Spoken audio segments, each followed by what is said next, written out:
चलिए नमस्कार, शो की शुरुआत करते हैं गिफ्ट निफ्टी के संकेतों के साथ। फिलहाल गिफ्ट निफ्टी अगर आप देखें तो गिरावट आपको दिखा रहा है, 100 अंकों तक का कट यहां पर आपको देखने को मिलेगा। वहीं बात करें यूएस के मार्केट्स की तो शुक्रवार को एक अच्छा सेल ऑफ यहां पर आपको देखने को मिला। चाहे आप डाउ को देखें, नास्डैक या S&P 500 तीनों इंडिसेस, और खासतौर पर देखें तो जो टेक स्टॉक्स हैं यहां पर आपको दबाव ज्यादा नजर आया। डाउ और नास्डैक S&P सब में अगर आप देखें तो 1 या 1.5% से ज्यादा की गिरावट यहां पर आपको देखने को मिली।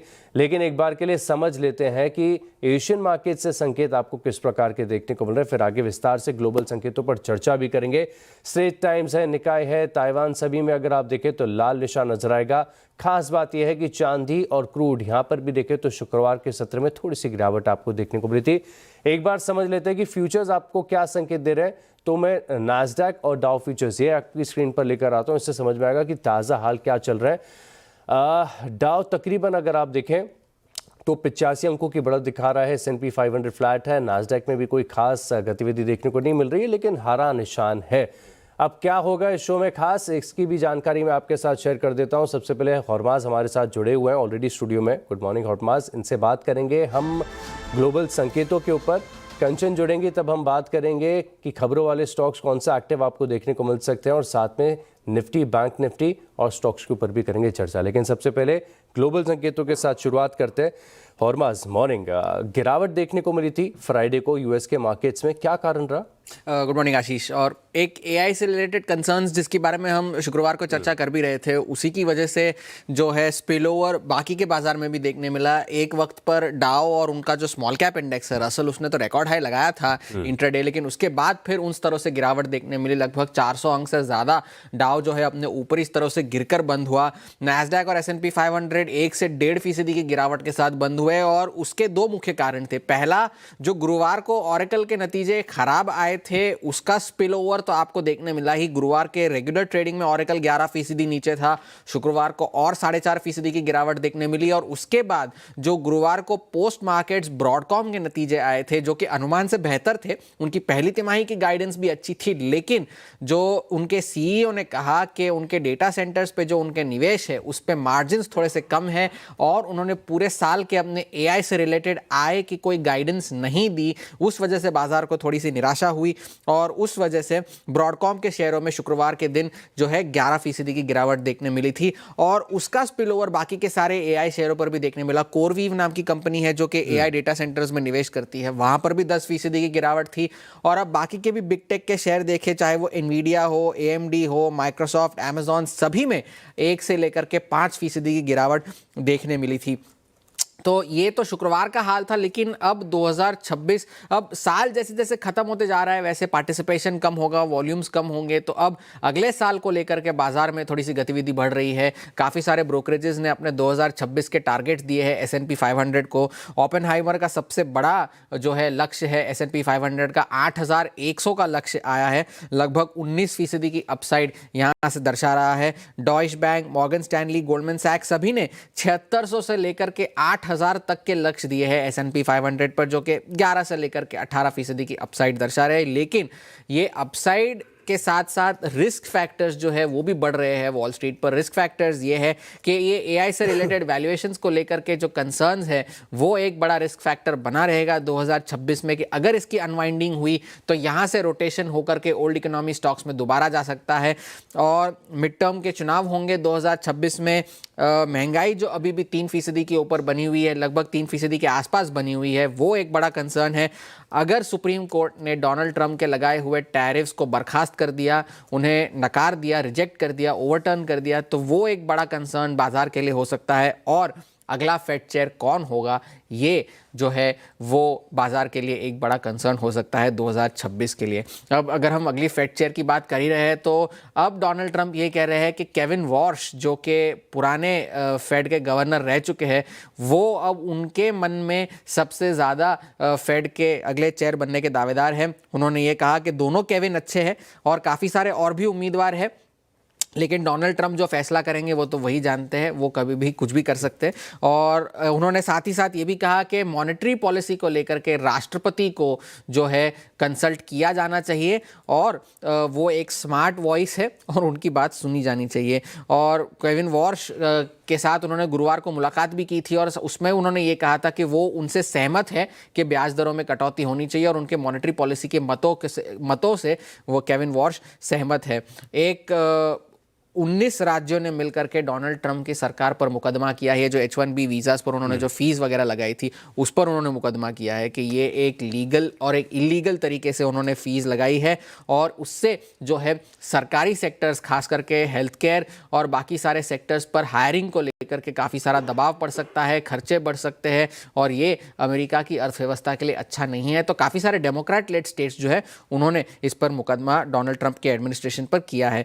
और उस पर ये तीसरा ऐसा वाकया है जैसे हुआ है, क्योंकि पहले भी जो है US चैम्बर ऑफ कॉमर्स और एक नर्स स्टाफिंग एजेंसी, ये दोनों पहले भी जो है इस पे मुकदमे कर चुके हैं। ये एक बड़ा डेटा हैवी हफ्ता है US के बाजारों के लिए, क्योंकि कल नॉन फार्म पेरोल्स आएंगे, नवंबर के महीने के बेरोजगारी की दर आएगी, रिटेल सेल्स के आंकड़े आएंगे, काफ़ी सारे फेड के अफसरों के बयान इस हफ्ते आने हैं, जॉबलेस क्लेम्स, नवंबर की महंगाई के आंकड़े गुरुवार को आने हैं, कंज्यूमर सेंटिमेंट का डेटा शुक्रवार को आना है। तो काफ़ी सारा डेटा हैवी एक हफ्ता है। तो इस वजह से जो है बाजार थोड़े से कॉशियस मूड में तो रहेंगे ही। और अब जो कि सिर्फ 2 हफ्ते बचे हैं बाजार इस साल को अंत होने में, तो पार्टिसिपेशन कम हो सकता है, वॉल्यूम्स कम हो सकते हैं, तो शायद थोड़ा सा एग्जैजरेटेड रिएक्शन इधर साइड पर देखने मिले। तो इस वजह से एक वेट एंड वॉच मोड में बाजार इस वक्त बना हुआ है। बिल्कुल, फिलहाल वेट एंड वॉच मोड पर मार्केट यहाँ पर देखते हुए नजर आ रहा है और गिफ्ट निफ्टी अगर आप देखें तो ग्लोबल संकेतों के साथ बिल्कुल तालमेल में और गिरावट आपको यहाँ पर देखने को मिल रही है। शुक्रिया हरमाज हमारे साथ जुड़ने के लिए और विस्तार से ये ग्लोबल सेटअप हमारे साथ शेयर करने के लिए। चलिए अब बात करते हैं आज के गेम प्लान की और सबसे पहले देख लेते हैं कि एफआईआईज और डीआईज की तरफ से क्या एक्शन यहाँ पर आपको देखने को मिला। तो इसमें डेटा मैं आपकी स्क्रीन पर लेकर आता हूँ कि जो विदेशी निवेशक हैं, घरेलू निवेशक हों, उनकी तरफ से क्या एक्शन यहाँ पर देखने को मिला है। तो अब आंकड़े देखें तो प्रिडिक्टेबल है कि एफआईआईज लगातार बिकवाली करते जा रहे हैं और 1114 करोड़ के आसपास की सेलिंग यहाँ पर आपको देखने को मिली है। वहीं बात करें तो डीआईज ने अच्छी तरीके से ऑफसेट किया है और इसी के चलते हम देख रहे थे कि शुक्रवार को ब्रॉडर मार्केट्स में थोड़ी सी खरीदारी भी देखने को मिल रही थी। वहीं बात करें इंडेक्स फ्यूचर्स में 658 करोड़ के आसपास की जो है बिकवाली है। इंडेक्स ऑप्शंस की बात करें तो 6366 करोड़ के आसपास का एक्शन आपको तेजी की तरफ देखने को मिला। स्टॉक फ्यूचर्स में 708 करोड़ की खरीदारी यहां पर देखने को मिली और वहीं स्टॉक ऑप्शंस में देखें तो 175 करोड़ का मामूली सा खरीदारी का आंकड़ा यहां पर आपको देखने को मिला। तो एफआईआईज की तरफ से अगर आप देखें तो संकेत आपको देखने को मिल रहे हैं। अब एक काम करते हैं, स्वागत करते हैं शो में मानस जायसवाल का। गुड मॉर्निंग मानस, निफ्टी और बैंक निफ्टी क्या एक्शन रहेगा आज के लिए? Good morning Ashish ji. तो देखिए, जहां तक बात निफ्टी की है, क्लोजिंग बहुत ही बढ़िया थी। फ्राइडे के सेशन में निफ्टी ने अपने 10 एंड 20 डे मूविंग एवरेज के ऊपर की क्लोजिंग थी।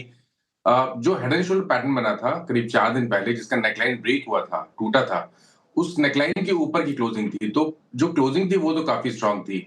हालांकि अब मॉर्निंग में अब ऐसा दिख रहा है कि शायद 100 पॉइंट नीचे निफ्टी खुलेगा। संकेत ऐसे हैं।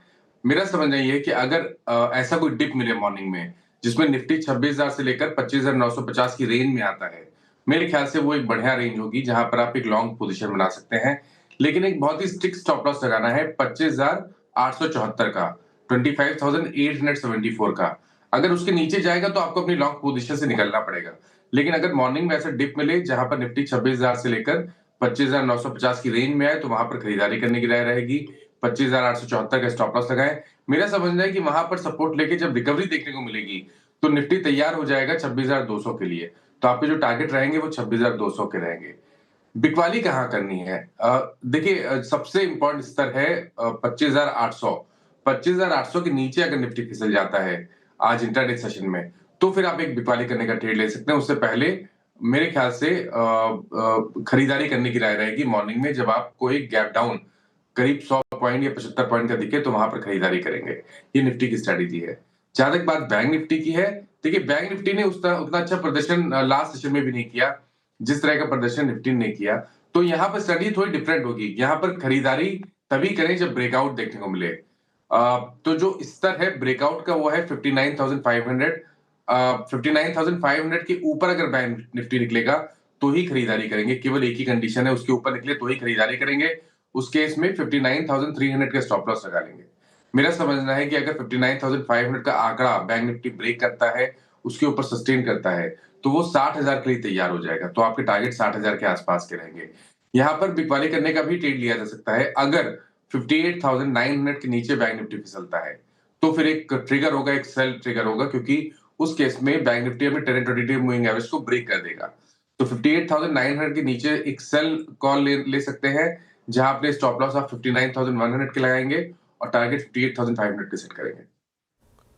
ऑल राइट, तो ये रहे निफ्टी और बैंक निफ्टी के लेवल जहां पर आप रखेंगे खास नजर, और एक्शन आपको यहां पर इंडेक्स पर बनाना चाहिए। लेकिन स्टॉक्स के लिहाज से भी देखें तो पिछला पूरा हफ्ता काफी एक्टिव देखने को मिला था।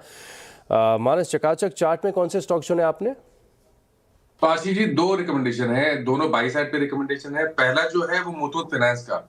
यहाँ पर अगर आप देखें तो एक फ्लैग पैटर्न का ब्रेकआउट हो रहा है, तो मुथूट फाइनेंस में खरीदारी करने की राय रहेगी। 37.99 के स्टॉप लॉस से खरीदारी करेंगे और 39.50 तक के टारगेट्स पॉसिबल है मुथूट फाइनेंस में।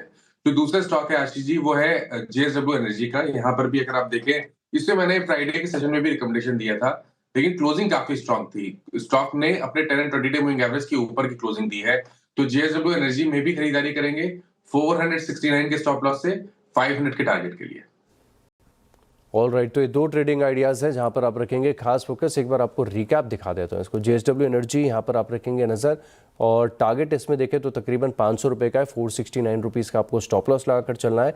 वहीं अगर आप देखें तो गोल्ड फाइनेंसिंग कंपनीज, यहाँ पर मोमेंटम काफ़ी बढ़िया देखने को मिल रहा है, तो इनमें से भी जो स्टॉक आइडिया चुना है खरीदारी करने के लिए, वहाँ पर भी आप रखेगा खास फोकस। शुक्रिया मानस हमारे साथ जुड़ने के लिए और विस्तार से जानकारी हमारे साथ शेयर करने के लिए। चलिए अब बढ़ेंगे शो में आगे और अब बात कर लेते हैं कि आज स्टॉक स्पेसिफिक कहां पर आपकी नजर रहनी चाहिए, कौन से स्टॉक्स हैं जहां पर खबरों का एक्शन देखने को मिलेगा। कंचन हमारे साथ जुड़ी हुई हैं। गुड मॉर्निंग कंचन। जी गुड मॉर्निंग। देखिए, आज फार्मास्यूटिकल कंपनीज है जहां पे काफी सारी खबरें ऑलरेडी आ गई हैं। उस लिहाज से फार्मा पैक ही आज पूरा खबरों में रहेगा। सबसे पहले डॉक्टर रेड्डीज, बिकॉज यहाँ पे कंपनी की जो आंध्र प्रदेश की यूनिट है वहां पे 5 ऑब्जर्वेशन जो है वो मिली है, जिसकी जांच 4 से लेके 12 दिसंबर के बीच में हुई थी। उसके अलावा ऑरबिंदो फार्मा आज आपके फोकस में, बिकॉज यहाँ पे भी यूएस एफडीए ने तेलंगाना यूनिट को 3 ऑब्जर्वेशन जो है वो सामने रख दी है, जिसकी जांच 1 से लेके 12 दिसंबर के बीच में हुई थी। बायोकॉन कैंसर की जो इनकी दवा है एब्रीबर्सेप्ट, उसको बेचने के लिए कंपनी का जो अग्रीमेंट है वो साइन हो गया है। रीजेनरॉन और साथ ही साथ बेयर के साथ ये जो अग्रीमेंट है वो साइन किया गया है। यूके और बाकी के जो कंट्रीज है वहां पे इस दवा को कंपनी जो है वो लॉन्च करने वाली है। माना ये जा रहा है कि जनवरी तक यूके में एब्रीबर्सेप्ट का जो लॉन्च है वो हमें होता हुआ दिखाई देगा, और जो बाकी की कंट्रीज है वहां पे हमें मार्च 2026 तक ये जो दवा है वो लॉन्च होती हुई दिखाई देगी। तो पॉजिटिव खबर है बायोकॉन के लिए। इसके अलावा एसएमएस फार्मास्यूटिकल, यहाँ पे यूएस एफडीए ने इनकी विशाखापट्टनम की जो यूनिट है उस पे पूरी की पूरी जांच की थी, लेकिन एक माइनर सा ही ऑब्जर्वेशन आया है, उस लिहाज से ये खबरों में रहना चाहिए। इसके अलावा जो जितनी भी फार्मास्यूटिकल कंपनी है उसके अलावा केसी इंटरनेशनल, यहाँ पे कंपनी को ट्रांसमिशन एंड डिस्ट्रीब्यूशन के लिए 11,050 करोड़ का जो ऑर्डर है वो मिला है। देख लीजिए, जो ये जो ऑर्डर है ये अब तक का सबसे बड़ा ऑर्डर है, तो कंपनी के लिए काफी पॉजिटिव न्यूज है। 765 केवी ट्रांसमिशन लाइन के लिए जो ऑर्डर है वो दिया गया है। भारत इलेक्ट्रॉनिक्स, बिकॉज 14 नवंबर के बाद 776 करोड़ का जो कंपनी को ऑर्डर है वो मिला है, ये कंपनी का एडिशनल ऑर्डर है जो दिया गया है।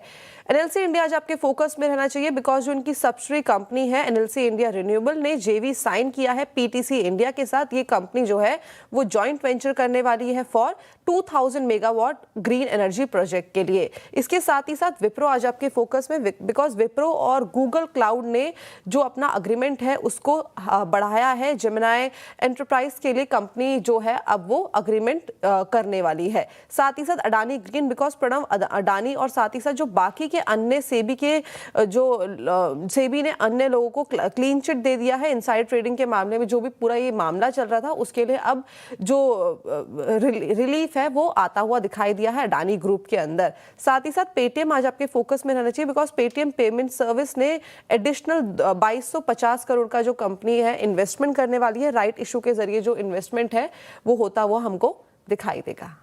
तो बिल्कुल ये थी ढेर सारी लंबी लिस्ट जहां पर आप रखेंगे खास नजर। स्टॉक स्पेसिफिक एक्शन यहाँ पर आपको देखने को मिलेगा। शुक्रिया कंचन हमारे साथ जुड़ने के लिए और ये सभी स्टॉक्स से न्यूज़ हमारे साथ शेयर करने के लिए। चलिए अब बढ़ते हैं शो में आगे और देख लेते हैं कि आज कौन से स्टॉक्स हैं जहाँ पर ब्रोकरेज हाउस की नज़र है, कहाँ पर रिपोर्ट्स आई हैं। तो सबसे पहले अगर आप देखें तो जो स्टॉक रडार पर है सीमेंस है, और आपको याद होगा कि शुक्रवार से यहाँ पर एनालिस्ट मीट के टेक अवेज आए थे, उसके बाद ब्रोकरेज हाउस की तरफ से रिपोर्ट आई। अब आज दरअसल अगर आप देखें तो जेफरीज की तरफ से एक नोट आया जहाँ पर इनका जो कन्विक्शन है स्टॉक के लिए बिल्कुल बरकरार देखने को मिल रहा है। 3,895 रुपये का इन्होंने टारगेट दिया, मौजूदा भाव से ऊपर है और खरीदारी की राय के साथ है। और ये बता रहे हैं कि इनका जो रेलवे सेगमेंट है अब यहाँ से थोड़ा सा बेहतरीन प्रदर्शन कर सकता है। खास बात यह भी है कि सितंबर क्वार्टर में जो एबिटा कंपनी ने रिपोर्ट किया था, ये ब्रोकरेज हाउस जेफरीज के अनुमान से 24% ज़्यादा आपको देखने को मिला था। ऑर्डर फ्लो तकरीबन 10% की बढ़त आपको पिछले साल के मुकाबले देखने को मिली थी। और वहीं अगर आप देखें तो एनालिस्ट मीट में प्राइवेट केपेक्स पिकअप करने की भी बात कर रहे हैं, तो ये पूरे सेक्टर के लिए बड़ा इंपॉर्टेंट हो जाता है। इसी के चलते सीमेंस इंडिया यहाँ पर आप खरीदारी की राय दे रहे हैं जेफरीज की तरफ से 3,895 के टारगेट के लिए। तो चलिए एक काम करते हैं, अब एक रुकते हैं छोटे से ब्रेक के लिए, लेकिन ब्रेक के बाद कमोडिटी मार्केट्स पर रवि देवरा से हम करेंगे खास बातचीत और साथ ही आज के इवेंट्स भी जानेंगे। आप बने रहे हमारे साथ।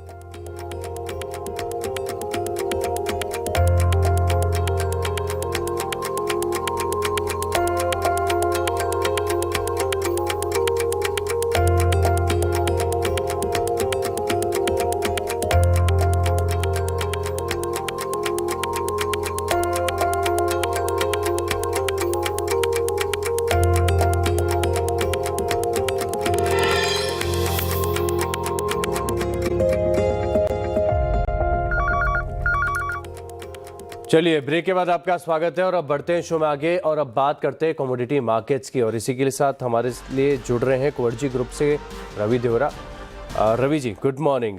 कमोडिटी मार्केट्स में देखें तो लगातार हलचल देखने को मिल रही है, लेकिन सबकी नजरें टिकी रहती है दिन प्रतिदिन सिल्वर के ऊपर। क्या टेक है सर आपका?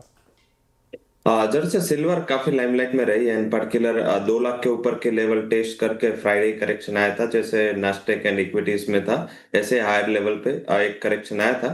यहाँ पे क्या है, हायर लेवल पे थोड़ा मार्जिन एक्शंस रहता है, एज वेल एज देखे तो वॉलेटिलिटी बढ़ेगी, क्योंकि ईयर एंड जितना नजदीक जाएंगे उसके हिसाब से वॉल्यूम भी कम होगा। तो आई थिंक यहाँ पे थोड़ी वॉलेटिलिटी बढ़ने की उम्मीद है। हालांकि ये जो भी करेक्शन है as a part of profit booking है, कोई ज्यादा बड़ी न्यूज है नहीं। आई थिंक मुझे लग रहा है कि 190 191 का लेवल सस्टेन होना चाहिए। आज इनिशियल वॉलेटिलिटी में कुछ गिरावट मिलती है तो मेरे हिसाब से बाइंग का ट्रेड लेना चाहिए। जब तक ये 1,90,800 के लेवल ब्रेक नहीं करता, ट्रेंड अपसाइड का बना हुआ है, मुझे लग रहा है कि एक बार शॉर्ट कवरिंग 1,95,000 तक यहाँ पे आ सकती है। All right. और सर क्रूड के ऊपर क्या एक्शन बन रहा है? फिलहाल के थोड़ी सी सुस्ती नजर आई थी शुक्रवार को। जब से यहाँ पे काफी कमजोर संकेत थे, ओपेक का रिपोर्ट आया था, उसके बाद यहाँ पे लगातार करेक्शन बना हुआ था, बट लोअर लेवल से रिकवरी भी अच्छे। 5,150 का लेवल काफी इंपोर्टेंट सपोर्ट है। जब तक ये ब्रेक नहीं होता तब तक बड़ी करेक्शन के चांसेस नहीं है।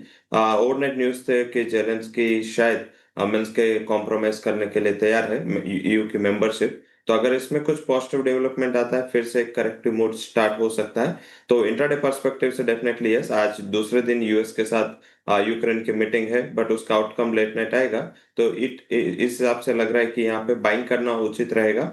लेवल्स पे बात करें तो 5,200 के जितने करीब मिले बाय करें। 5,150 जो इंपोर्टेंट सपोर्ट उसका स्टॉप लॉस लगाए। 5,300 तक की रिकवरी यहाँ पे आती हुई दिख सकती है। ऑल राइट सर, ट्रेड के लिए आज से कौन से आइडियाज हैं आज के लिए? पहला नेचुरल गैस रहेगा। लास्ट वीक में हमने मंडे सेल दिया था और 100 पॉइंट की गिरावट नेचुरल गैस में आई थी। जो पूरे साल में मूवमेंट है वो एक वीक में आ गई। मुझे लग रहा है कि अभी यहाँ से कॉन्ट्रा जाना है। ये वीक का जो वेदर रिपोर्ट है यूएस का, वो थोड़ा पॉजिटिव है, supportive in terms of cooling weather. तो मुझे लग रहा है कि यहाँ पे बाय करना ठीक रहेगा। 370 का स्टॉप लॉस लगा के बाय करें। 386 तक टारगेट आ सकते हैं। और सेकंड रिकमेंडेशन मेटल्स पे एल्यूमिनियम रहेगा। डिस्पैट के हायर लेवल से सारे मेटल्स में बड़ा करेक्शन था, बट ये भी हमारा लास्ट वीक का टॉपिक था और इसमें भी 10 रुपए की तेजी आ गई थी। फिर भी ये लेवल सस्टेनेबल है, क्योंकि चाइना का प्रोडक्शन धीरे धीरे कम होगा अभी विंटर के हिसाब से। यहाँ पे बाय करें 277 278 के करीब। 282 का इंट्राडे टारगेट होगा। 275 के स्टॉप लॉस के साथ आप ये ट्रेडिंग स्ट्रेटेजी ले सकते हैं। ऑल राइट, तो ये है स्टॉक्स आइडियाज़ और साथ में कमोडिटी एक्शन जहां पर आप रखेंगे खास फोकस। शुक्रिया सर हमारे साथ जुड़ने के लिए और विस्तार से चर्चा करने के लिए। चलिए अब बढ़ते हैं शो में आगे और देख लेते हैं आज का इवेंट्स कैलेंडर कहाँ पर नजर रहनी चाहिए आपकी। तो सबसे पहले अगर आप देखें तो लिस्टिंग है और 2 आईपीओ आए थे हाल ही में, इसकी लिस्टिंग यहाँ पर देखने को मिलेगी। कोरोना रेमेडीज का आईपीओ है, इशू प्राइस मैं आपको बता देता हूँ 1062 रुपये का है और इशू को सब्सक्राइब जो मिला था रिस्पॉन्स ज़बरदस्त देखने को मिला था, 137 टाइम्स का सब्सक्रिप्शन था। और वीकफिट इनोवेशन यहाँ पर अगर आप देखें तो सब्सक्रिप्शन के लिहाज से सुस्ती, लेकिन इस स्टॉक और आईपीओ का बस काफ़ी था, 2.5 गुना के आसपास सब्सक्रिप्शन देखने को मिला था, 195 रुपये प्रति शेयर ये इसका इशू प्राइस है। इसी के साथ अगर आप देखें तो कुछ और संकेत है जहां पर आपकी नज़र रहनी चाहिए। एक तो आज पीएम मोदी की जो विदेश यात्रा है 4 दिनों में जॉर्डन और इथियोपिया यहाँ पर देखें तो और ओमान की भी यात्रा करेंगे, तो देखेंगे कि वहाँ से क्या हलचल निकल कर आती है। लेकिन साथ में नवंबर के लिए घरेलू थोक महंगाई दर के जो आंकड़े हैं ये आपको देखने को मिलेंगे। देखेंगे कि मार्केट में कितना रिएक्शन आता है। लेकिन मैट्रिमनी जब बायबैक के लिए बोर्ड बैठक का अनाउंसमेंट किया था तब इस स्टॉक में बड़े मूव्स आपको देखने को मिले थे। आज बोर्ड की बैठक होनी है, देखना होगा कि कितने प्रीमियम पर आता है और उसके बाद स्टॉक कैसे रिएक्ट करता है। लेकिन साथ में देखें तो भारत में लियोनेल मेसी ये फिलहाल है और कोलकाता में भी थे, मुंबई में भी हैं। तो इसी के बाद देखें तो पीएम मोदी के साथ इनकी मुलाकात यहाँ पर आपको देखने को मिलेगी। तो इसी के चलते ये ढेर सारे इवेंट्स हैं जहाँ पर आप रखिएगा खास नज़र। फिलहाल मॉर्निंग कॉल को समेटने का समय हो गया है। भारी डिस्कशन के साथ हमने पूरी मुनाफे की रणनीति की तैयारी कर ली है। एक छोटे से ब्रेक के लिए रुक रहे हैं। ब्रेक के बाद मेरे और यतिन के साथ आप देखेंगे टॉप 20। बने रहे हमारे साथ। नमस्कार।